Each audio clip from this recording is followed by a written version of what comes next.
And a new study out today shows just how big of an impact the pandemic has had on our kids' education. This study looked at 42 countries and found that students across the board lost out on about 35% of a normal year's worth of learning. And in the U.S., higher poverty students suffered even more during remote school.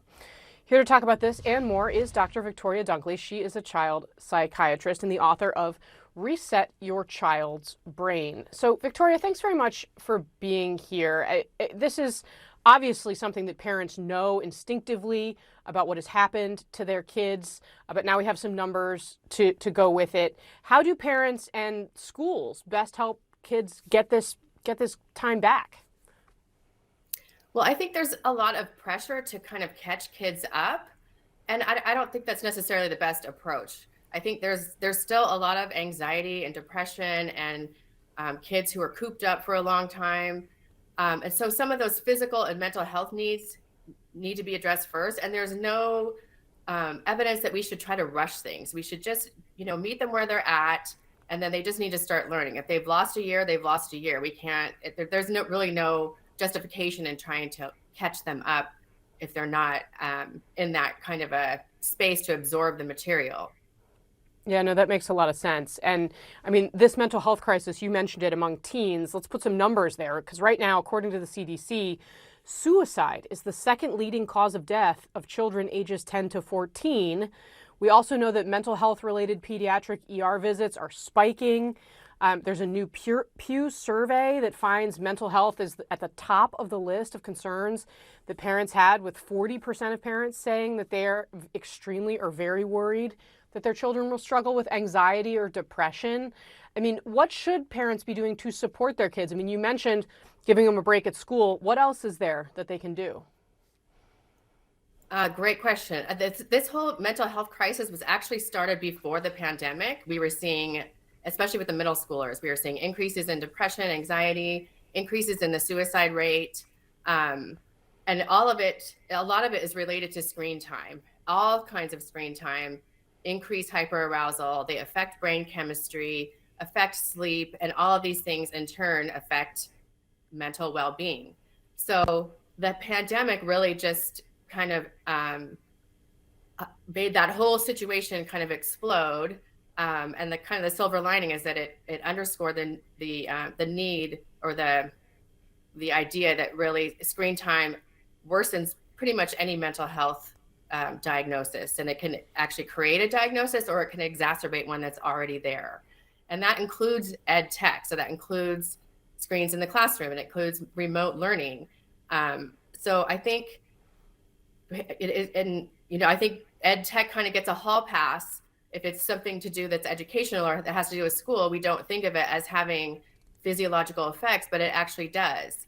So I think it starts at home, of course, but also it needs to start in the classroom. We need to get all of those screens out of the classroom. We know that light at night, in particular from devices, is linked to depression and suicide, not just attempt, but completion. And we know, kids having their phones under their pillow is, that whole thing is, it's extremely a common situation, but they're also being forced to have computer exposure at night for homework. So all of those, it's impossible to address the mental health issues if we have all those screens still in there. I think we keep trying to work around it, and it's just not working. Yeah, no, it's a really interesting point, especially to underscore, the fact that many of these systems that our kids rely on to get educated also rely on these screens. But then there's, of course, the situations where, teens want to be on their phones, social media platforms like TikTok, Instagram, and Twitter. You can join as long as you're 13 years old, these platforms. And the U.S. Surgeon General had this warning on CNN over the weekend. Take a look.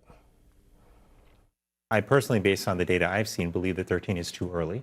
And I think that it's a time, early adolescence, where kids are developing their identity, their sense of self. It's a time where it's really important for us to be thoughtful about what's going into how they think about their own self-worth and their relationships. And the skewed and often distorted environment of social media often does a disservice to many of those children. So it's such an interesting point, Doctor. I have to say, I've got a very young child at home, so I'm not there yet. But I also, as a former teenage girl who went to middle and high school. I can't imagine having to deal with these platforms in that kind of a context. But obviously, all the kids are doing it. Parents have to fight with them to keep them off. I mean, how do they best find success? And if 13 isn't the right age, what is? Yeah.